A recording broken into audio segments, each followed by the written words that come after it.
دی expiration جان done کی یہ بہت ہی خوبصورت نظم ہے، اور جان ڈن کی جتنی بھی نظمیں ہیں وہ آپ کو اس چینل کی پلے لسٹ میں مل جائیں گی۔ اس لفظ کا مطلب ہے ایکسپائر ہو جانا، مطلب موت ہو جانا۔ اس میں شاعر اپنی بیلوڈ سے بات کرتا ہے اور کہتا ہے، تمہارے دور جانے سے تمہاری یادیں کم نہیں ہوں گی، بلکہ یہ یادیں مجھے تڑپائیں گی، میری سکون کو، میری بے چینی کو اور بڑھائیں گے۔ مزید کیا کہتا ہے تو یہ تو نظم پڑھ کر ہی ہم دیکھیں گے۔ پہلی لائن ہے، so break of this last limiting cases. Break of مطلب ختم ہو جانا۔ بس اس آخری بوسے کو، اس آخری کس کو ختم کرو۔ کیوں ختم کرو؟ کیونکہ اب یہ کس اداسی کی وجہ بن رہی ہے، بچھڑ رہے ہیں۔ which sucks two souls and vapors both away۔ شاعر کا یہ بوسہ، یہ پیار اتنی محبت سے بھرا ہے، کہتا ہے جیسے یہ ہماری روحوں کو سکس کر رہا ہے۔ which sucks two souls، جیسے یہ ہماری روحوں کو سک کر رہا ہے، نچوڑ رہا ہے، یا پھر ہماری روحوں کو چھین رہا ہے۔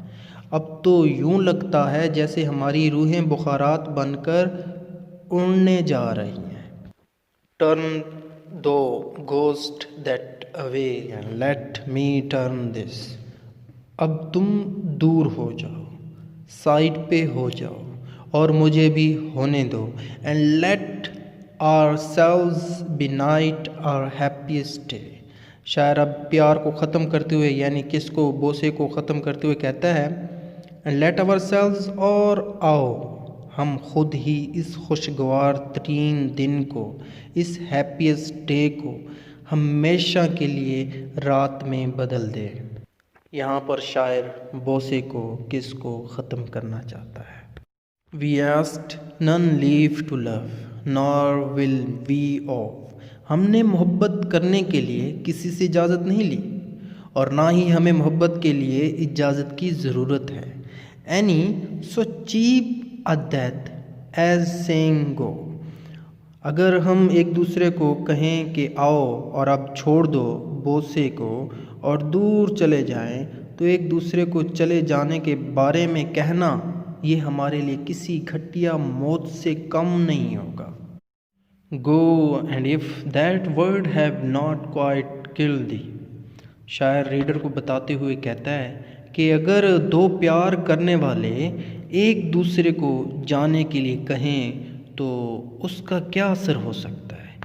اگر میرے گو کہنے سے تمہیں موت نہیں آتی تو پھر تم مجھے مار دینا گو کہہ کر۔ Ease me with death by bidding me go to۔ پھر تم میری موت آسان کر دینا۔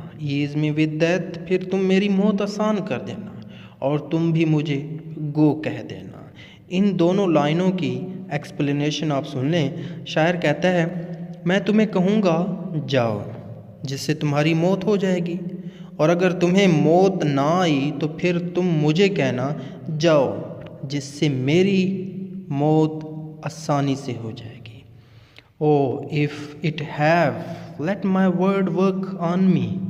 اگر اس لفظ کا، یعنی گو کا اثر تم پر ہو گیا تو پھر اس کا مجھ پر بھی اثر ہونے دینا۔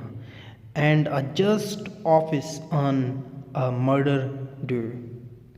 شاعر یہاں پر کہتا ہے اپنی محبوبہ کو کہ اگر میرے گو کہنے سے تم مر گئی تو پھر کیا ہوگا، تو پھر مجھے میرے قتل کی سزا ملے گی۔ Except it be too late to kill me so۔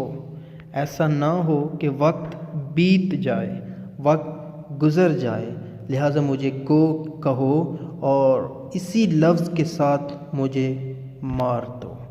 Being double dead going and bidding go۔ یہاں پر شاعر کہتا ہے اپنی محبوبہ کو کہ میں تو پہلے ہی دو طرح سے مر چکا ہوں، خود جانے کا فیصلہ کر کے اور تمہیں جانے کا کہہ کر۔ امید ہے یہ نظم آپ کو پسند آئی ہوگی۔ پسند آیا تو لائک کیجیے گا، سبسکرائب کیجیے گا، اور جتنا بھی M A English, B S English کا سیلیبس ہے ڈفرینٹ یونیورسٹیز کا، وہ آپ کو اس چینل کی پلے لسٹ میں مل جائے گا، اور جان ڈن کی ساری نظمیں آپ کو ایک ویڈیو میں مل جائیں گی. آپ سرچ کر لیں، آپ کو پلے لسٹ میں وہاں پہ بھی وہ مل جائے گی، آل پوئمز آف جان ڈن کے ٹائٹل سے. Thank you for watching.